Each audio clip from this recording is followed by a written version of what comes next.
we're going to take a look at Queen. This is the debut album from arguably probably the best rock band of all time, in my mind.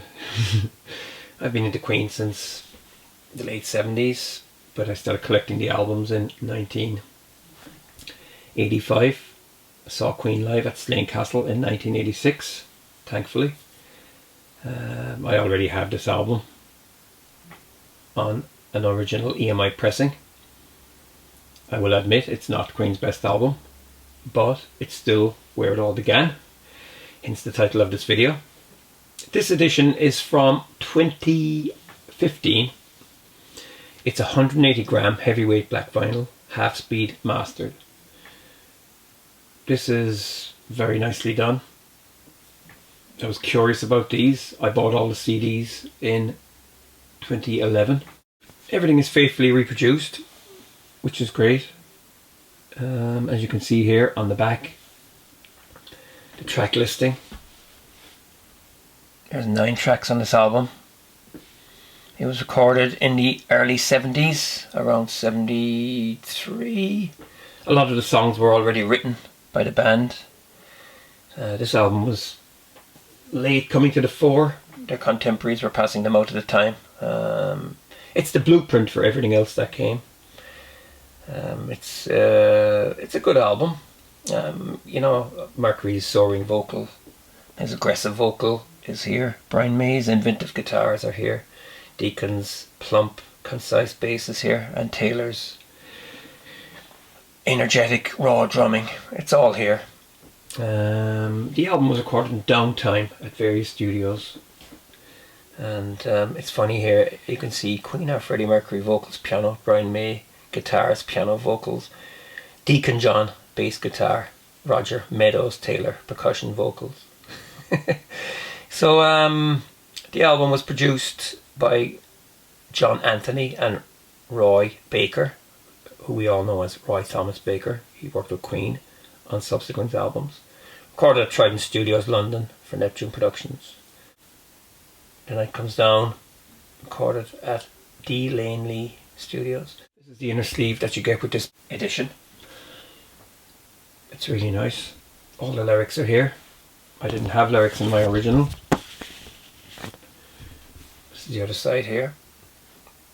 As you can see down here, it says, this vinyl album has been meticulously recreated using the finest technology from the original production masters. Executive producers Brian May and Roger Taylor. They oversaw the remastering of the whole catalogue in the last decade or more. Mastered by Bob Ludwig, Gateway Mastering Studios, Portland.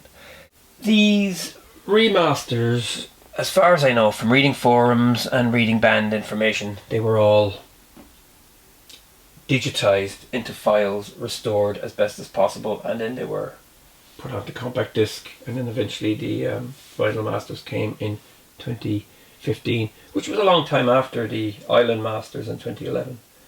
Some people diss them and say, they sound like this and sound like that. They're definitely plumper. This album anyway is plumper, it's fatter. A lot of people say that the later albums sound much better. But remember, technology had moved on from 1973 to 1983 up to the end of the 80s. Technology, you had digital recording and all kinds of stuff back then. So, you know, there was leaps and bounds in studio technology. So, of course, things from the 80s are definitely going to sound clearer. I like the sound of this. It's fat. It's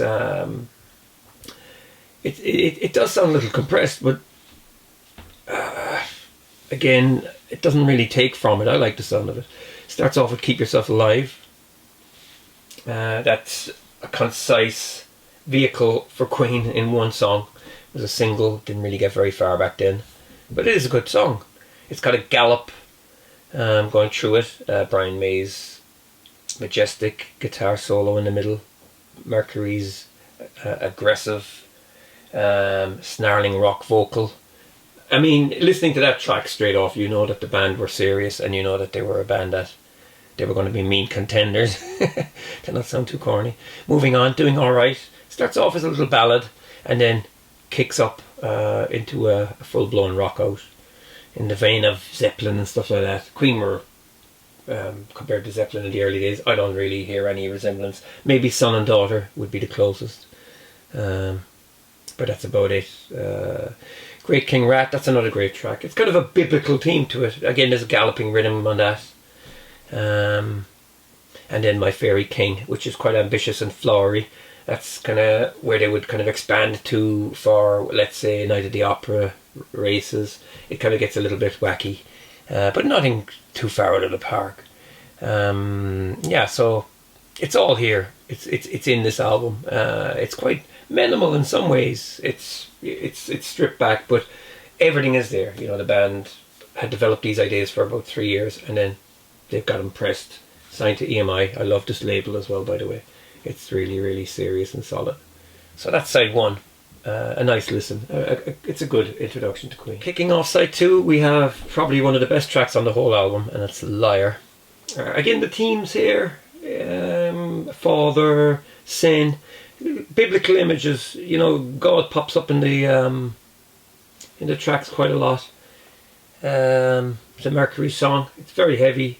They played it live in the early days a lot. It is a great song. Yeah, I really like Liar. I've always liked it. Next is The Night Comes Down. That's a May track, kind of lazy, kind of hippie style to it. Lucy Was High. There's a reference there to the Beatles, obviously. Queen were influenced by the Beatles and the Beach Boys as well, with all the harmonies and the vocals.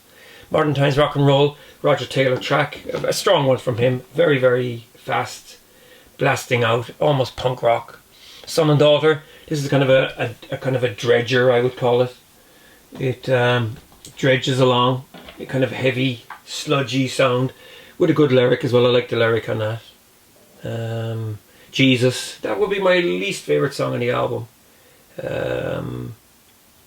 Yeah, I'm not sure whether it's about Jesus as in the Bible, Jesus of Nazareth, or is it about, there's a guy that used to go to concerts in the 70s and for years, festivals, and he used to have a tambourine. They used to call him Jesus. He'd long hair and a beard in England, possibly.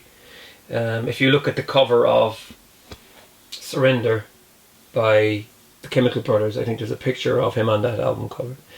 And then the very last track is a very short snippet of Seven Seas of Rhye, which was a single from Queen 2, their second album. This is almost like a demo version. It was almost like a taster. I reckon it was probably tacked on as a little teaser at the very end, because they were probably working on the track. Who knows, maybe the song was finished and they didn't want to put it on the album because they thought it might make a great single from the follow-up. Yeah. So looking back, Queen, the debut, is a good album. At the time it kind of got slated, you know, there was kind of a lot of competition with Zeppelin, Bowie, Roxy Music. You know, it's not really glam. I would say I would put it in the classic rock category if you want to pigeonhole it. But certainly the difference between the debut Queen and say News of the World or Jazz from only about 5 years later is absolutely massive. You know, you can't compare them really, and like you can't compare Jazz with the Works. It's just very, very different, you know, different phases of the band's recording history.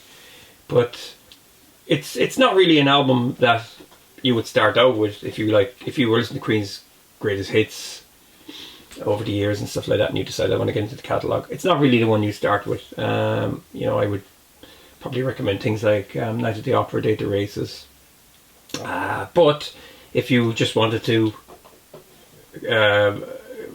go out and collect the band's work in a chronological order after hearing a lot of their music, well, it might be a little treasure. And you know, maybe I kind of bought them all in over a year back in 1985, between 85 and 86. I actually bought Queen and Queen 2 in one day. I preferred Queen 2. There's a reason for that. It's a superior album in many ways. But, you know, Queen original album, debut, was always kind of, I always felt it was kind of weak compared to the other stuff. And that's because, I guess, you know, it's in relation to how I heard it and all that, and where it came in my listening and introduction to Queen. But as it stands in its own right, it's actually not a bad album, and it's quite entertaining. And like I said, all the guitars are there, the blueprint, everything is there. It's an album that's certainly worth investigation. Again, the topics, kind of biblical images, the old man, fairies, all that kind of stuff. They're all there, but not like Yes or some of those other prog bands. It's a good album, and certainly worth investigation. So yeah, maybe give it a shot. You might like it. I like it. I like this pressing as well.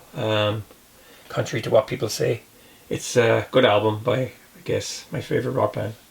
Thanks for watching. Feel free to subscribe and take care.